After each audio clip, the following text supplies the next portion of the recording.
Chapter 19. We find out the truth. Sort of. Imagine the largest concert crowd you've ever seen. A football field packed with 1,000,000 fans. Now imagine a field a million times that big, packed with people. And imagine the electricity has gone out, and there's no noise, no light, no beach ball bouncing around over the crowd. Something tragic has happened backstage. Whispering masses of people are just milling around in the shadows, waiting for a concert that will never start. If you can picture that, you have a pretty good idea of what the fields of Asphodel look like. The black grass had been trampled by eons of dead feet. A warm, moist wind blew like the breath of a swamp. Black trees, Grover told me they were poplars, grew in clumps here and there. The cavern ceiling was so high above us it might have been a bank of storm clouds, except for the stalactites, which glowed faint gray and looked wickedly pointed. I tried not to imagine they'd fall at any moment, but dotted around the fields were several that had fallen and impaled themselves in the black grass. I guess the dead didn't have to worry about little hazards like being speared by stalactites the size of booster rockets. Annabeth, Grover, and I tried to blend into the crowd, keeping an eye out for security ghouls.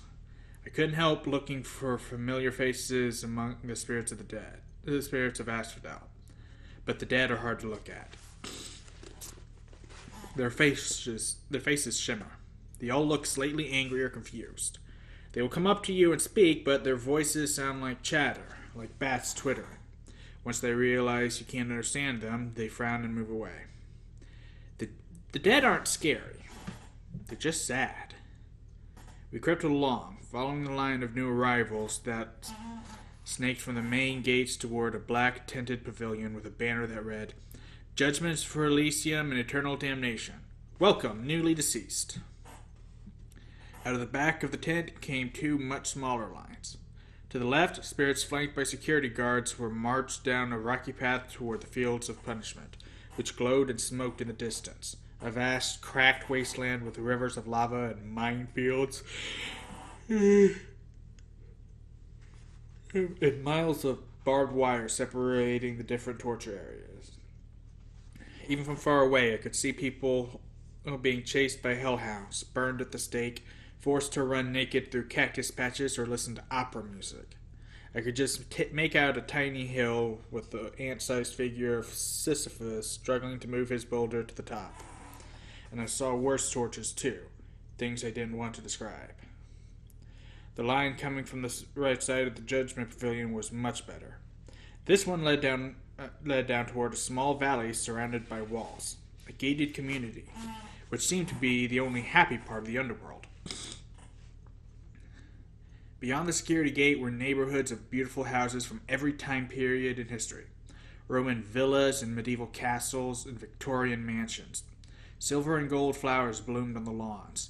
The grass rippled in rainbow colors. I could hear laughter and smell barbecue cooking.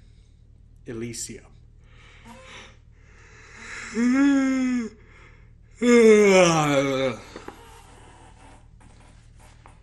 the middle of that valley was a glittering blue lake, with 3 small islands like a vacation resort in the Bahamas. The Isles of the Blessed, for people who had chosen to be reborn 3 times and 3 times achieved Elysium. Immediately I knew that's where I wanted to go when I died. "That's what it's all about," Annabeth said, like she was reading my thoughts. "That's the place for heroes."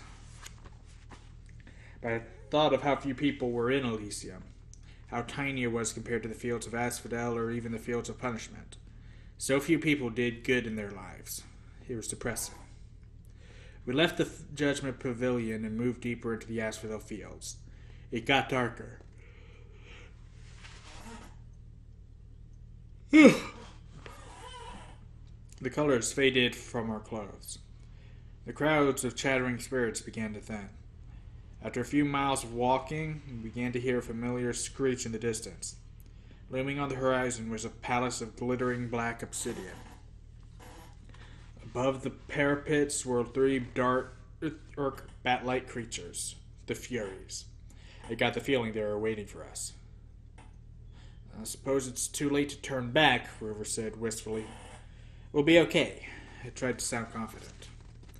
Maybe we should search some of the other places first, Grover suggested. Like Elysium, for instance.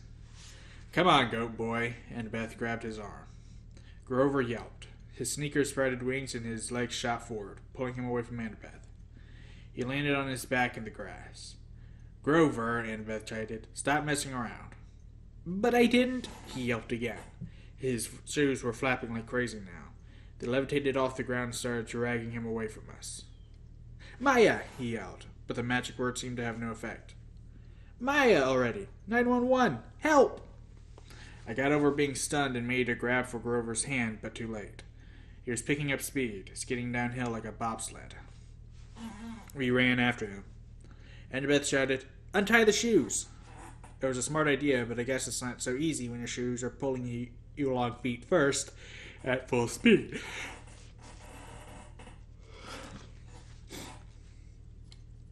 Grover tried to sit up, but he couldn't get close to the laces. We kept after him, trying to keep him in sight as he zipped between the legs of spirits who chattered at him in annoyance.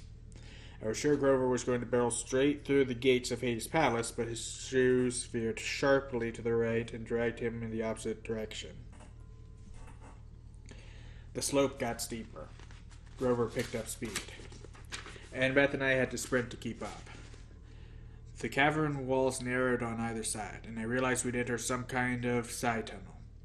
No black grass or trees now, just rock underfoot and the dim light of the stalactites above. Grover, I yelled, my voice echoing. Hold on to something. What? He yelled back. He was grabbing at gravel. There was nothing big enough to slow him down. The tunnel got darker and colder. The hairs on my arms bristled. It smelled evil down here. It made me think of things that I shouldn't even know about. Blood spilled on an ancient stone altar. The foul breath of a murderer. Then I saw what was ahead of us, and I stopped dead in my tracks. The tunnel widened into a huge, dark cavern, and in the middle was a chasm the size of a city block. Grover was sliding straight toward the edge. Come on, Percy, Annabeth yelled, tugging at my wrist. But that's... I know, she shouted. The place you described in your dream. But Grover's going to fall if we don't catch him. She was right, of course. Grover's predicament got me moving again. He was yelling, clawing at the ground, but the winged shoes kept dragging him toward the pit, and it didn't look like we could possibly get to him in time. What saved him were his hooves. The flying sneakers had always been a loose fit on him, and finally Grover he hit a big rock and the left shoe came flying off. It sped into the darkness. Down into the chasm. The right shoe kept tugging him along, but not as fast.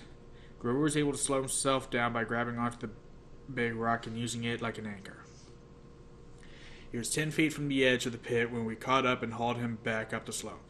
The other winged shoe tugged itself off, circling around us angrily and kicked our heads in protest before flying off into the chasm to join its twin. We all collapsed, exhausted, on the obsidian gravel. My limbs felt like lead. Even my backpack seemed heavier, as if somebody had filled it with rocks. Grover was scratched up pretty bad. His hands were bleeding. His eyes had gone slit-pupiled, goat style, the way they did whenever he was terrified. I don't know, he panted. I didn't... Wait, I said. Listen. I heard something. A deep whisper in the darkness. Another few seconds, and Annabeth said, Percy, this place... Shh! I stood. The sound was getting louder. A muttering, evil voice from far, far below us, coming from the pit. Grover sat up. What's that noise? Annabeth heard it too now. I could see it in her eyes. Tartarus. The entrance to Tartarus. I uncapped a Naclusmos. Just start calling it Riptide, for Christ's sake. The bronze sword expanded, gleaming in the darkness, and the evil voice seemed to falter, just for a moment, before resuming its chant. I could almost make out words now. Ancient words, older even than Greek. As if... Magic, I said. We have to get out of here, Annabeth said. Together we dragged Grover to his hooves and started back up the tunnel. My legs wouldn't move fast enough. My backpack weighed me down. The voice got louder and angrier behind us, and we broke into a run. Not a moment too soon. A cold blast of wind pulled at our backs, as if the entire pit were inhaling. For a terrifying moment, I lost ground, my feet slipping in the gravel. If we'd been any closer to the edge, we would have been sucked in. We kept struggling forward, finally reached the top of the tunnel, where the cavern widened out into the fields of asphodel. The wind died. A wail of outrage echoed from deep in the tunnel. Something was not happy we'd gotten away. "What was that?" Grover panted when we'd collapsed in the relative safety of a black poplar grove. "One of Hades' pets?" Annabeth and I looked at each other. I could tell she was nursing an idea, probably the same one she'd gotten during the taxi ride to L.A., but she was too scared to share it. That was enough to terrify me. I capped my sword, put the pin back in my pocket. "Let's keep going." I looked at Grover. "Can you walk?"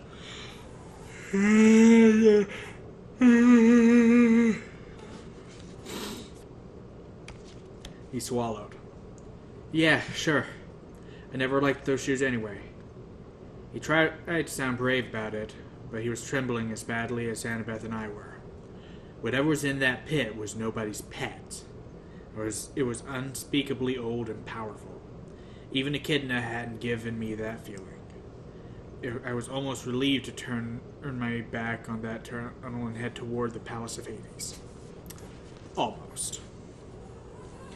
The Fury circled the parapets, high in the glow. The outer walls of the fortress glittered black, and the 2-story tall bronze gates stood wide open. Up close, I saw that the engravings on the gates were scenes of death. Some from modern times, an atomic bomb exploding over a city, a trench filled with gas mask-wearing soldiers, a line of African famine victims waiting with empty bowls. But all of them looked as if they'd been etched into the bronze thousands of years ago. I wondered if I was looking at prophecies that had come true. Inside the courtyard was the strangest garden I'd ever seen. Multicolored mushrooms, poisonous shrubs, and weird luminous plants grew without sunlight. Precious jewels made up for the lack of flowers. Piles of rubies as big as my fist, clumps of raw diamonds. Standing here and there like frozen party guests were Medusa's garden statues. Petrified children, satyrs, and centaurs, all smiling grotesquely.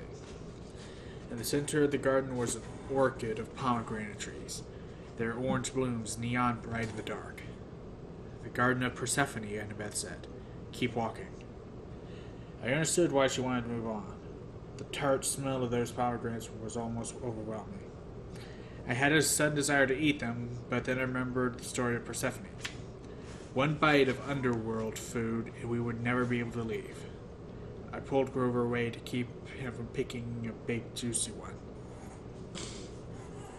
Which is weird. Like, does that mean that they could never, ever eat pomegranates? Or does that mean they can just never eat the ones that are from the underworld? What about mortals who eat pomegranates? We walked up the big steps of the palace, between black columns, through a black marble portico, and into the House of Hades. That is not the House of Hades. House of Hades isn't until the Heroes of Olympus series, 4th book. The entry hall had a polished bronze floor, which seemed to boil in the reflected torchlight. There was no ceiling, just the cavern roof far above. I guess they never had to worry about rain down here.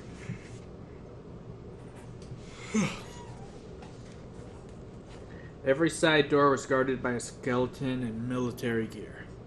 Some wore Greek armor, some British redcoat uniforms, and some camouflaged with tattered American flags on the shoulders. They carried spears or muskets or M16s. None of them bothered us. But their hollow eye sockets followed us as we walked down the hall toward the big set of doors at the opposite end. 2 U.S. Marine skeletons guarded the doors. They grinned down at us, rocket-propelled grenade launchers held across their chests. You know, Grover mumbled, I bet Hades doesn't have trouble with door-to-door salesmen. My backpack weighed a ton now. I couldn't figure out why. I wanted to open it, check to see if I had somehow picked up a stray bowling ball, but this wasn't the time. Well, guys, I said, I suppose we should knock? A hot wind blew down the corridor, and the door swung open. The guard stepped aside. I guess that means entrez-vous, Annabeth said. The room inside looked just like in my dream, except this time the throne of Hades was occupied.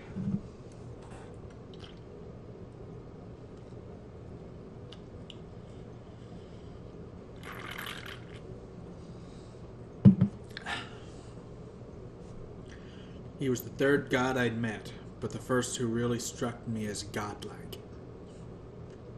He was at least 10 feet tall, for one thing, and dressed in black silk robes and a crown of braided gold. His skin was albino white, his hair shoulder-length and jet black. He wasn't bulked up like Ares, but he radiated power. He lounged on his throne of fused human bones, looking lithe, graceful, and dangerous as a panther. I immediately felt like he should be giving the orders. He knew more than I did. He should be my master. Then I told myself to snap out of it. Hades' auras was affecting me, just as Ares had. The Lord of the Dead resembled pictures I'd seen of Adolf Hitler, or Napoleon, or the terrorist leaders who direct suicide bombers. Hades had the same intense eyes, the same kind of measuring evil charisma. You are brave to come here, son of Poseidon, he said in an oily voice. After what you have done to me, very brave indeed. Or perhaps you are simply very foolish. Numbness crept to my joints, tempting me to lie down and just take a little nap at Hades' feet. Curl up here and sleep forever. I fought the feeling and stepped forward. I knew what I had to say. Lord and Uncle, I come with 2 requests. Hades raised an eyebrow.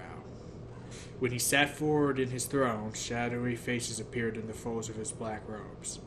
Faces of torment, as if the garment were stitched of trapped souls from the fields of punishment, trying to get out. The ADHD part of me wondered, off task, whether the rest of his clothes were made the same way. What horrible things would you have to do in your life to get woven into Hades' underwear? Only 2 requests, Hades said. Arrogant child, as if you have not already taken enough. Speak then. It amuses me not to strike you dead yet. I swallowed. This was going about as well as I'd feared. I glanced at the empty, smaller throne next to Hades. It was shaped like a black flower, gilded with gold. I wished Queen Persephone were here. I recalled something in the myths about how she could calm her husband's moods. But it was summer. Of course, Persephone would be above in the world of light with her mother, the goddess of agriculture, Demeter. Her visits, not the tilt of the planet, create the seasons. Annabeth cleared her throat. Her finger prodded me in the back. Lord Hades, I said. Look, sir, there can't be a war among the gods. It would be bad. Really bad, Grover added helpfully. Return Zeus's master bolt to me, I said. Please, sir, let me carry it to Olympus. Hades' eyes grew dangerously bright. You dare keep up this pretense after what you have done? I glanced back at my friends. They looked as confused as I was. Uncle, I said. You keep saying after what you've done. What exactly have I done? The throne room shook with a tremor so strong they probably felt it upstairs in Los Angeles. Debris fell from the cavern ceiling. Doors burst open along the walls and skeletal warriors marched in, hundreds of them, from every time period and nation in Western civilization. They lined the perimeter of the room, blocking the exits. Hades bellowed. Do you think I want war, Godling? I wanted to say, well, these guys don't look like peace activists, but I thought that might be a dangerous answer.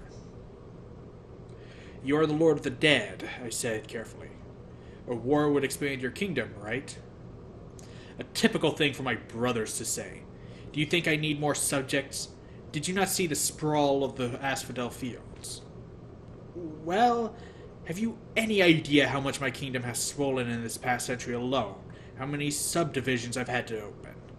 I opened my mouth to respond, but Hades was on a roll now. More security guards, he moaned. Traffic problems at the Judgment Pavilion. Double overtime for the staff. I used to be a rich god, Percy Jackson. I control all of the precious metals under the earth. But my expenses... Karin wants a pay raise, I blurted, just remembering the fact. As soon as I said it, I wished I could sew up my mouth. Don't get me started on Karin, Hades yelled. He's been impossible ever since he discovered Italian suits. Problems everywhere, and I've got to handle all of them personally. The commute time alone from the palace to the gates is enough to drive me insane, and the dead just keep arriving. No, Godling, I need no help getting subjects. I did not ask for this war. But you took Zeus's master bolt. Lies! More rumbling. Hades rose from his throne, towering to the height of a football goalpost. Your father may fool Zeus, boy, but I am not so stupid. I see his plan. His plan? You were the thief on the winter solstice, he said. Your father thought to keep you his little secret. He directed you into the throne room on Olympus. You took the Master Bolt and my helm. Had I not sent my fury to discover you at Yancy Academy, Poseidon might have succeeded in hiding his scheme to start a war. But now you have been forced into the open. You will be exposed as Poseidon's thief, and I will have my helm back. But, Annabeth spoke. I could tell her mind was going 1,000,000 miles an hour. Lord Hades, your helm of darkness is missing too? Do not play innocent with me, girl. You and the satyr have been helping this hero. Coming here to threaten me in Poseidon's name, no doubt. To bring me an ultimatum. Does Poseidon think I could be blackmailed into supporting him? No, I said. Poseidon didn't... I didn't... And I have said nothing of the helm's disappearance, Hades snarled, because I have had no illusions that anyone on Olympus would offer me the slightest justice, the slightest help. I can ill afford for word to get out that my most powerful weapon of fear is missing. So I searched for you myself, and when it was clear you were coming to me to deliver your threat, I did not try to stop you.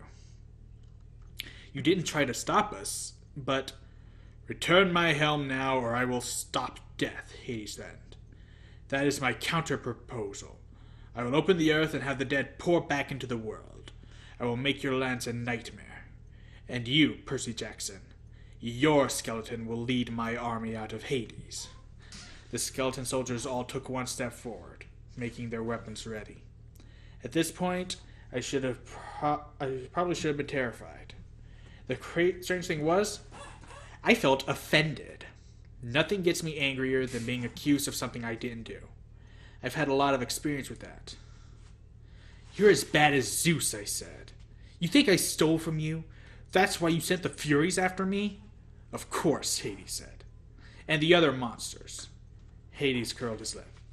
I had nothing to do with them. I wanted no quick death for you. I wanted you brought before me alive so you might face every torture in the fields of punishment. Why do you think I let you enter my kingdom so easily? Easily? Return my property. But I don't have your helm. I came for the Master Bolt, which you already possess, Hades shouted. You came here with it, little fool, thinking you could threaten me. But I didn't. Open your pack, then. Sorry, let me try that again. Open your pack, then. A horrible feeling struck me. The weight in my backpack, like a bowling ball. It couldn't be. I slung it off my shoulder and unzipped it. Inside it was a 2-foot-long metal cylinder, spiked on both ends, humming with energy. Percy, Annabeth said. How? I don't know. I don't understand. You heroes are always the same, Hades said. Your pride makes you foolish. thinking you could bring such a weapon before me. I did not ask for Zeus's master bolt, but since it is here, you will yield it to me. I am sure it will make an excellent bargaining tool. And now, my helm. Where is it? I was speechless. I had no helm. I had no idea how the master bolt had gotten into my backpack. I wanted to think Hades was pulling some kind of trick. Hades was the bad guy. But suddenly the world turned sideways.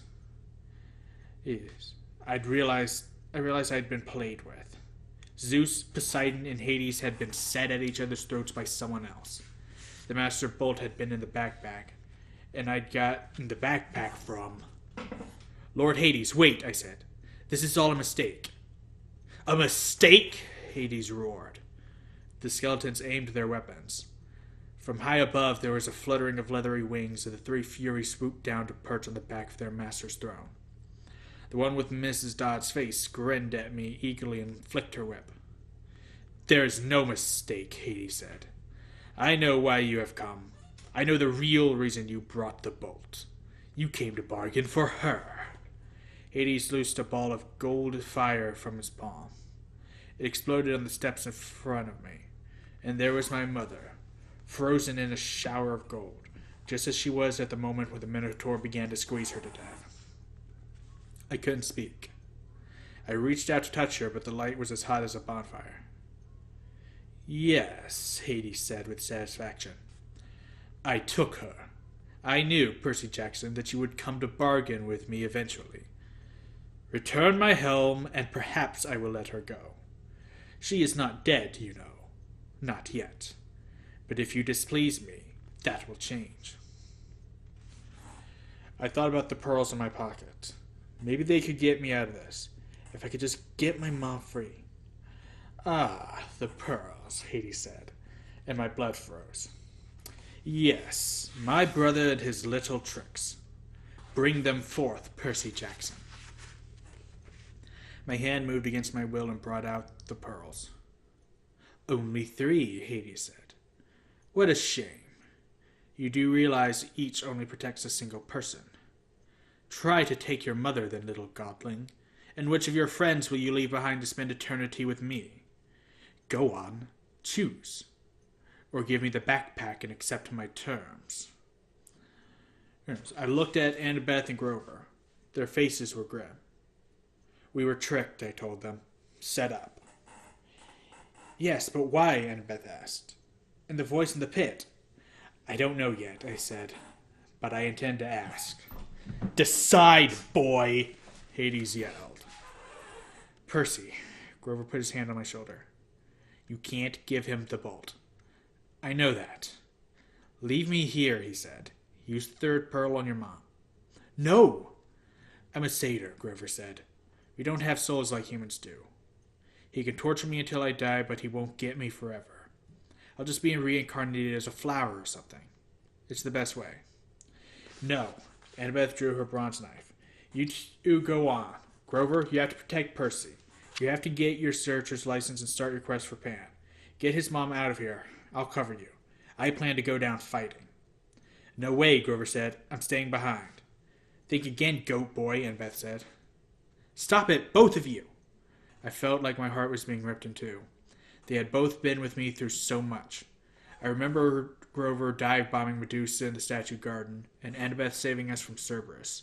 We'd survived Hephaestus' Waterland ride, the St. Louis Arch, and the Lotus Casino.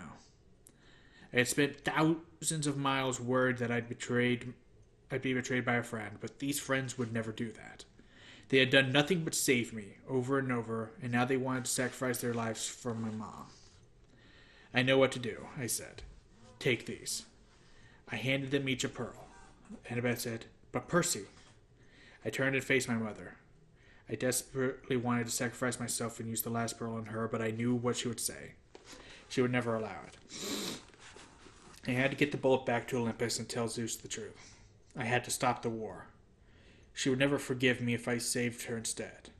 I thought about the prophecy made at Half-Blood Hill, what seemed like 1,000,000 years ago. You will fail to save what matters most in the end. I'm sorry, I told her. I'll be back. I'll find a way. The smug look on Hades' face faded. He said, "Godling?" "I'll find your helm, Uncle," I told him. "I'll return it. Remember about Karin's pay raise." "Do not defy me, and it wouldn't hurt to play with Cerberus once in a while. He likes red rubber balls." "Percy Jackson, you will not," I shouted. "Now, guys." We smashed the pearls at our feet. For a scary moment, nothing happened. Hades yelled, "Destroy them!" The army of skeletons rushed forward, swords out, guns clicking to full automatic. The Furies lunged, their whips bursting into flame. Just as the skeletons opened fire, the pearl fragments at my feet exploded with a burst of green light and a gust of fresh sea wind. I was encased in a milky white sphere, which was starting to float off the ground. Annabeth and Grover were right behind me. Spears and bullets sparked harmlessly off the pearl bubbles as we floated up. Hades yelled with such rage.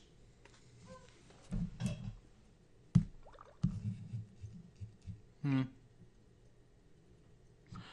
that's just a text from Mimi. I'll respond as soon as I'm done. I'm almost there. Hades yelled with such rage the entire fortress shook, and I knew it was not going to be a peaceful night in L.A. "Look up!" Grover yelled. "We're going to crash!"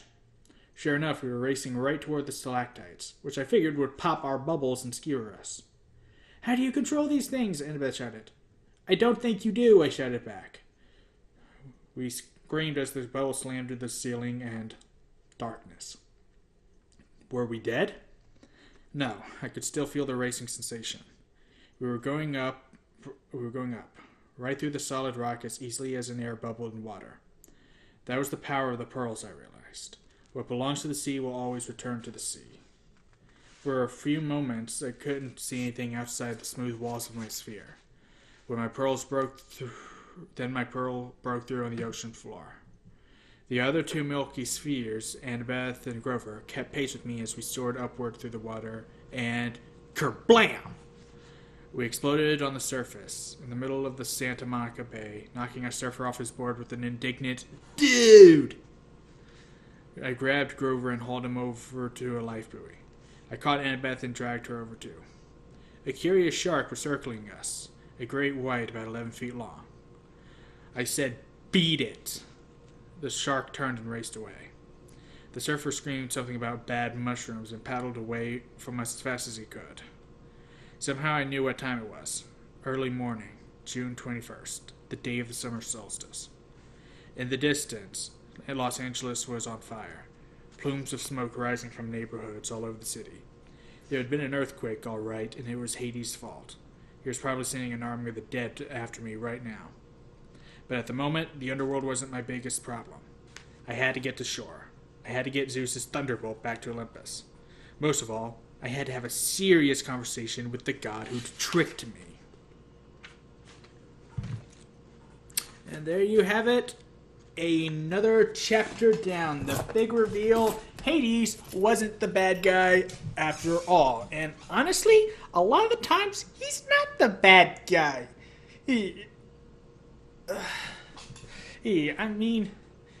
Sure, Lord of the Dead tends to give you a bad rep, and most people tend to portray him that way. I know Disney's Hercules isn't doing it during the title any favors. But hey, it's a dirty job. Somebody's got to do it. It's not like he wanted the job. But, yep. They were tricked by someone else. I gave you two guesses who, if you haven't actually read these stories by now. But anyway, now